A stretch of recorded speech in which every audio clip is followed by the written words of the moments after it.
ഈ ചെറിയ വീട്ടിൽ ഒരു പെണ്ണുങ്ങൾ താമസിക്കേണ്ട വൃദ്ധയായ പെണ്ണുങ്ങൾ, നല്ല പ്രായമുണ്ട്. ആ പെണ്ണുങ്ങളോട് ചോദിച്ചാൽ എന്താ സംഭവം? അതെൻ്റെ മോനായിരുന്നു. ഞാൻ എന്ത് ഉപദേശിക്കുമ്പോഴും അവൻ പറയും, ഒന്ന് നിങ്ങളെ കഴുതപ്പാട്ടൊന്ന് നിർത്തോ. വരുമ്പം തന്നെ കോളേജിൽ നിന്ന് വരുമ്പം തന്നെ തുടങ്ങും, നിസ്കരിച്ചാ എഴുതാ നിസ്കരിച്ചത്, നീ ആരെപ്പര പോയത്, നീ ഒന്ന് ഉറന്ന് നിസ്കരിച്ച, ഒന്ന് അനങ്ങാണ്ടിക്കോ. ബാക്കിയുള്ള വീട്ടിലെല്ലാം കുട്ടികൾക്ക് എന്തൊരു സ്വാതന്ത്ര്യം ഉണ്ട്, ഇവിടെ ഫുള്ള് ജയിലാന്നല്ല എന്നതാണല്ലോ പുതിയ കുട്ടികളുടെ ഡയലോഗ്.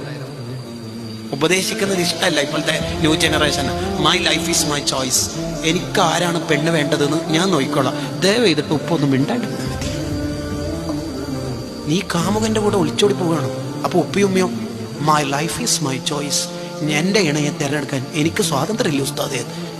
അപ്പൊ ഉപ്പിയുമ്മയും അവരും എനിക്ക് വേണ്ട. പക്ഷെ എടമോളെ കുറച്ച് നേരത്തെ നീ അത് പറഞ്ഞിരുന്നെങ്കിൽ. എപ്പോ ഉസ്താദേ? കുറച്ച് നേരത്തെ. അതെപ്പോഴാ?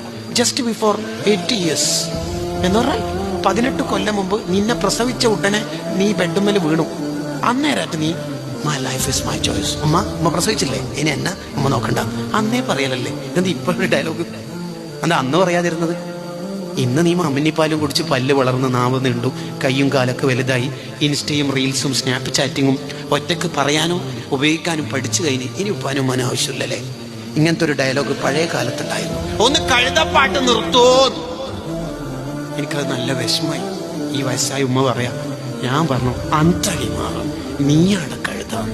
എൻ്റെ മോന് മരണപ്പെട്ടു. എല്ലാ വൈകുന്നേരവും ഖബറിൻ്റെ ഉള്ളിൽ നിന്ന് കഴുതൻ്റെ മുഖമായിട്ട് കഴുതൻ്റെ സൗണ്ട് പുറപ്പെടുവിച്ചിട്ട് താഴേക്ക് തന്നെ പോക്കാണ് പരിപാടി. ഏത് തെറ്റും അള്ള ഒരുവിധം പുറത്തുതരും, അള്ള ക്ഷമിക്കും. എന്ന് പറഞ്ഞാൽ ശിക്ഷ ആഹൃത്തിലേക്ക് വെക്കും. ഉപ്പാനും ഉമ്മാനും തൊട്ട് കളിച്ചാൽ ദുനിയാവ് തന്നെ കിട്ടും. ഹാക്കിം ഇമാമിന്റെ മുസ്തദറക്കിൽ ഉദ്ധരിക്കുന്നതാണ്.